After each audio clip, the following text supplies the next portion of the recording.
Bonjour, Dongo, le conseiller, l'agripreneur et le promoteur agricole. Alors, aujourd'hui, je vous dis pourquoi il faut respecter le calendrier culturel.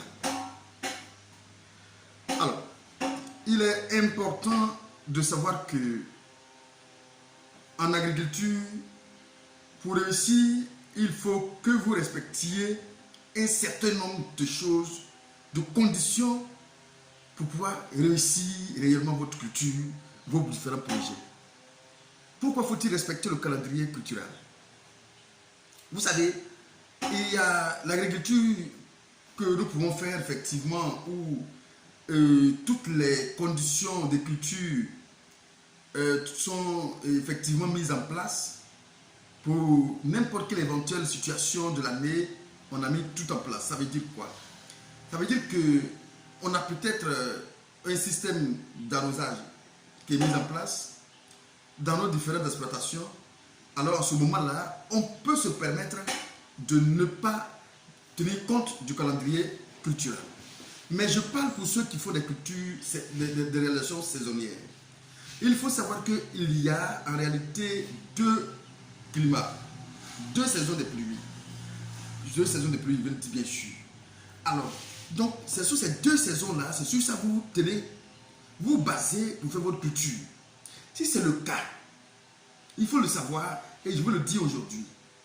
Pour tous ceux qui cherchent aujourd'hui à se lancer, si c'est le cas, parce que l'agriculture, les gens font que, surtout dans le secteur maraîcher, ils ont rendu ça tellement complexe, comme c'est tellement dur, tellement difficile que les gens ne viennent pas.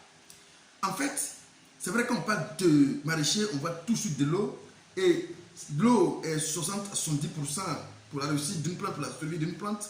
On est d'accord sur cela, mais Dieu aussi a quand même tenu compte de tout cela en permettant à ces plantes-là de recevoir de l'eau à une période bien donnée de leur vie et de grandir, croître correctement et de produire correctement. C'est à l'homme de savoir ces différentes périodes, de les maîtriser dans son pays, dans sa région, et de pouvoir vraiment les utiliser comme il se doit, et pour sortir effectivement les meilleurs résultats.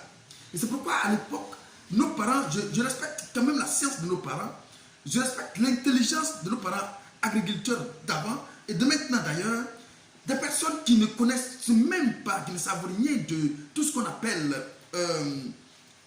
disons, conditions climatiques, mais quand même ils étudient à leur manière, ils maîtrisent à leur manière le climat tellement que parfois ils arrivent à sortir les résultats que personne ne peut sortir, même sans mettre un système en place, mais avec les eaux de pluie, avec tranquillement ces eaux de pluie, ils arrivent à sortir les meilleurs résultats. Alors, en fait, qu'est-ce qu'il faut savoir? La plante, ou bien les différentes plantes que nous avons, nous mettons en place, ils ont besoin d'un certain nombre de quantités de l'eau à une période bien définie, de manière repartie. Très bien repartie. Je vais dire simplement, si on veut faire du chou, on va vous dire le chou a besoin d'une quantité d'eau bien définie. Mais cette quantité d'eau est effectivement bien repartie.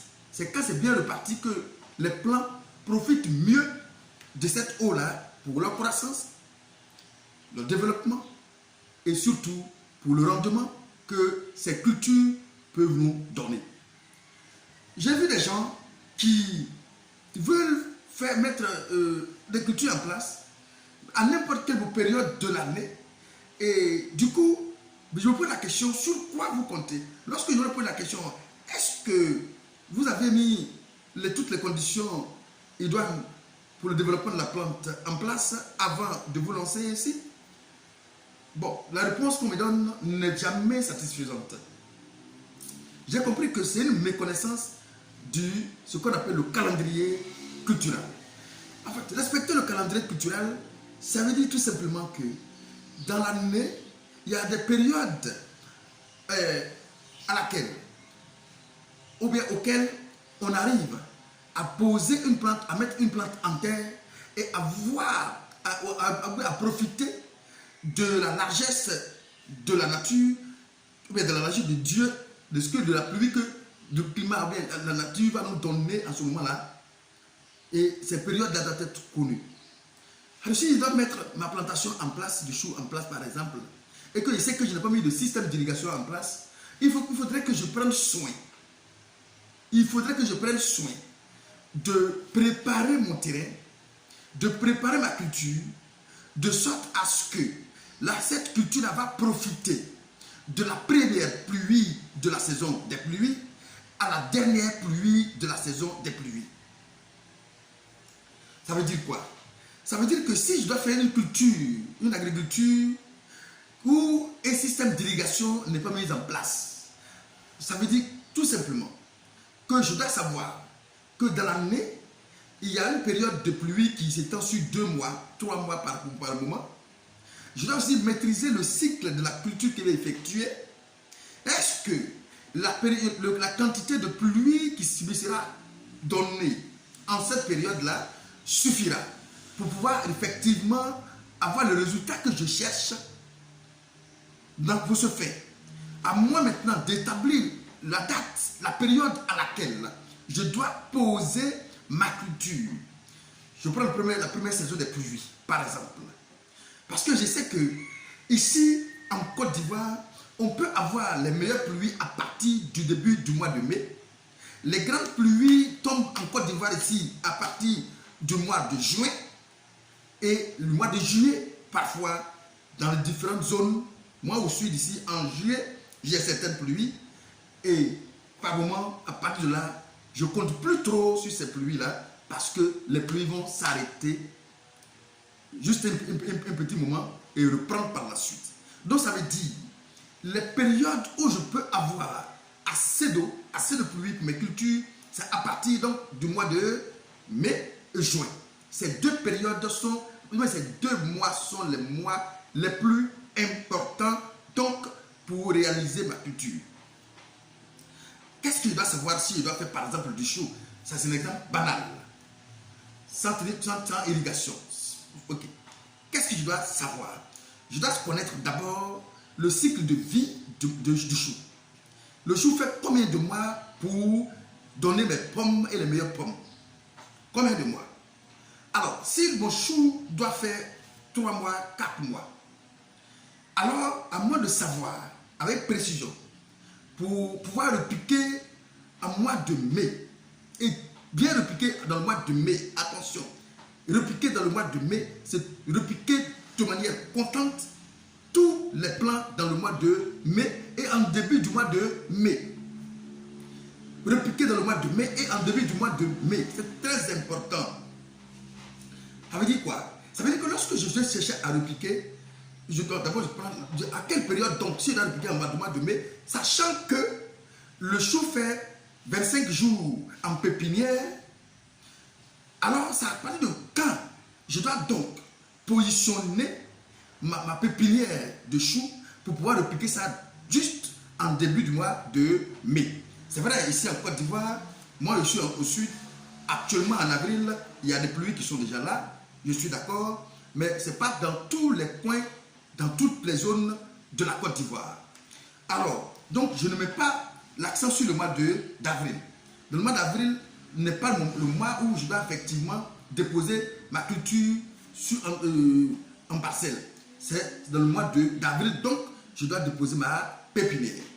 Alors, je dois m'arranger pour que la pépinière puisse être en début du mois d'avril. Pourquoi? Parce que même s'il y a un léger retard de croissance, je peux prendre juste les 5 jours, parce que c'est que ça fait 25, 21, 25 jours, je peux prendre les 5 jours pour rattraper cela avant de le piquer. Donc, la seule chose qu'il faut savoir, c'est tout faire pour ne pas empiéter sur le mois de mai. C'est-à-dire tout faire dans les premières pluies du mois de mai, mobiliser en tout cas du monde pour que la culture, le repiquage se fasse à un moment précis de ce jour-là, de ce mois-là. C'est-à-dire début du mois, on prend un monde, même s'il faut le prendre en contrat, rapidement, ils repiquent tout. Maintenant, les 2 ou 4 personnes qui vont rester sur votre parcelle seront là pour essayer de corriger les petites mortalités qui sont dans votre champ. En ce moment, vous allez avoir un champ homogène durant tout le mois, durant tout le cycle. Alors, si vous faites ça, vous allez voir qu'en réalité, vous pouvez respecter, vous pouvez mettre tout ce qu'on appelle prophylaxie en place pour accentuer, pour accélérer votre croissance, pour avoir vite votre rendement. Beaucoup de personnes traînent, comme s'ils ont mis un système d'irrigation en place. Ici, non. On a besoin de ces eaux de pluie, de ces pluies-là, juste pour pouvoir avoir un meilleur rendement. Donc, il faut stimuler la plante. Il faut activer la plante. Il faut permettre à la plante donc d'aller très vite en termes de croissance, parce que tu as un mois de pluie intense, après ça, ça diminue. Donc, si tu n'as pas permis à la plante donc, de pouvoir récupérer tout ce qu'il faut, avoir la plus grande croissance qu'il faut, en ce moment-là, cher ami, quand les eaux de pluie vont chuter, tout ratez tout. Et voici comment vous ratez vos différentes cultures. Parce que vous ne respectez pas le calendrier culturel. Vous ne respectez pas l'itinéraire technique. Vous ne respectez rien. Vous déposez. Mais quand les élèves, quand les pluies s'arrêtent, oh là là, monsieur Dongo, je rencontre des difficultés, les eaux, il n'y a pas de pluie. C'est vrai. Parce que au moment où il faut s'accélérer et s'activer à faire vite pour que la plante croisse rapidement et avoir ton rendement, avoir tes résultats, en ce moment vous traînez. Certaines personnes refusent d'apporter de l'engrais, de compost comme il faut. Je me demande si c'est un investissement que vous faites ou bien c'est autre. Non, je ne sais pas. Parfois, je me pose la question. Vous investissez ou bien vous êtes juste venu pour vous comporter comme les planteurs. Ou bien comme les planteurs. Non, ici c'est un investissement. Si on te dit apporte telle quantité d'engrais par pied, c'est pour juste récupérer ça. C'est pas pour donner ça à la culture. Non, c'est pour toi-même. Apporte ces intrants pour donner la plénitude, la vigueur, la santé à la plante de croître, de se déployer et de donner le résultat. C'est pour toi. Parfois les gens ont peur d'investir sur la culture qu'ils ont effectuée. Mais ils s'étonnent de leurs résultats. Non, je suis désolé. Dans les cultures, il faut, tout comme hommes, ils ont besoin d'un certain nombre de santé, de conditions de vie vraiment idéales pour pouvoir effectivement donner le meilleur. Et si vous ne le faites pas, vous allez toujours rencontrer les mêmes difficultés comme on le voit chaque jour. Voici encore une fois pour vous interpeller pourquoi il faut respecter le calendrier culturel. C'est vraiment plus qu'important de respecter ce calendrier, juste parce que si vous ne respectez pas le calendrier, vous allez être surpris de vos résultats. Quand les pluies s'arrêtent, effectivement, les plantes, étant donné que vont vivre de leurs réserves et ne vont pas se déployer, c'est-à-dire qu'il n'y a plus de force, effectivement, vivent de leurs réserves d'eau qu'ils ont quand même maintenues. Et du coup, quand les réserves semblent finies, qu'est-ce qui va se passer? La plante va régresser jusqu'à ce que la plante meure. Et finalement, il y a un avortement, assez d'avortement qui va se produire pour ces plantes qui sont en train de faire de floraison. Assez d'avortement. Et du coup, les fleurs vont chuter pour les plantes à fleurs. Les fleurs vont chuter et du coup, la production va totalement chuter, voire même pratiquement inexistant. J'ai vu des gens qui ont fait des tomates dessus d'un hectare qui ne sont même pas capables de récolter, il ne serait-ce que 2 ou 3 cartons par récolte, parce que tout simplement, il n'y a pas de floraison, tout est sec dessus. Attention pour ne pas faire des mauvais investissements et dire que non, mais le secteur agricole n'est pas porteur, c'est pas vrai. Il faut respecter tout ce qu'on vous dit de respecter et le faire comme il se doit, et vous allez voir que c'est un secteur qui a vraiment sa raison d'être et qui n'attend que des personnes pour venir produire et prendre ce qui les appartient sérieusement, parce que c'est un secteur à prendre encore une fois. Je tiens encore à vous interpeller dessus. Voici pourquoi, entre guillemets, pourquoi il faut vraiment respecter les calendriers culturels et surtout pourquoi il faut se former pour connaître le cycle de vie de chaque culture que vous voulez effectuer. Parce que si tu ne connais pas le cycle de vie de la culture que tu veux effectuer et tu viens le déposer à n'importe quel moment de l'année, effectivement, eh bien, des périodes de pluie, tu ne peux pas savoir que c'est quand la plante a plus besoin d'eau que les pluies s'arrêtent. je vais dire un peu à quel moment la plante a plus besoin de l'eau.